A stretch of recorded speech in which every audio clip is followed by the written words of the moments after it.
Hello, my people. So, mpụtara here now. Ịma ị bịa na Southeast anyị na ị bịa na Igbo land anyị.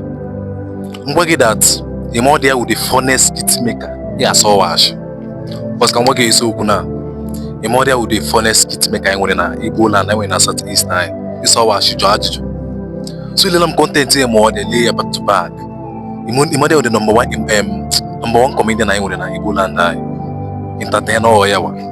So mmadụ na-agbalị hapụ Sawash bịa jụgodi jụọ ndị mmadụ ya mana Timothy ahụ the funnest beat maker anyị nwere.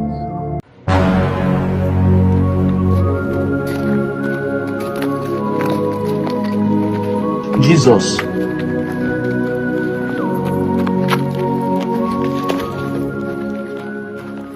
Oh, my bag.